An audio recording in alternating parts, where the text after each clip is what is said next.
రుణమాఫీ రైతు బంధుపై కాంగ్రెస్ నేతలు చర్చకు సిద్ధమా అని బీజేపీ నేత మల్కాజ్గిరి ఎంపీ ఈటెల రాజేందర్ ప్రశ్నించారు.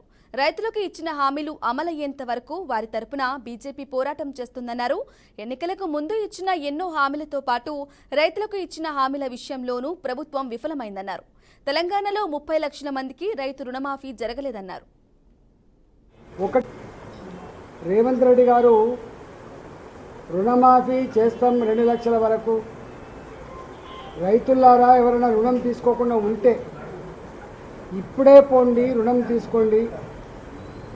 నేను అధికారంకి వచ్చినటువంటి వెంటనే ఒకటే స్ట్రోకులో ఒకటే నెలలో 2 లక్షల రూపాయల రుణమాఫీ చేస్తా అని చెప్పి వారు హామీ ఇచ్చినప్పుడు వారు చెప్పిన లెక్క 64 లక్షల మంది రైతులు అన్నాడు. ఈ మొట్టమొదటి ₹1,00,000 లోపు రుణమాఫీ 11,50,000 మందికి అందాలట. 11,50,000 మందికి రుణమాఫీ చేసింది. వీళ్ళు ఇచ్చింది 6,095 కోట్లు. జనరల్గా తెలంగాణలో చిన్న కమతాలు ఉంటాయి, 1 ఎకరం 2 ఎకరాలు 3 ఎకరాల ఫార్మర్లు ఎక్కువ ఉంటారు. నంబర్ ఆఫ్ ఫార్మర్స్ అంతా కూడా ఇక్కడే ఉంటారు. అంటే వీళ్ళు 6,095 కోట్ల రూపాయలు ఇచ్చింది 11,50,000 ఫార్మర్లకు ఇచ్చింది. కానీ 1,50,000 నుంచి మొదలుపెట్టి 2 లక్షల వరకు నాకు తెలిసి 6 లక్షల ఫార్మర్స్కి ఉండే ఆస్కారం లేదు. పైకి పోతున్నా కూడా తగ్గుతుంది.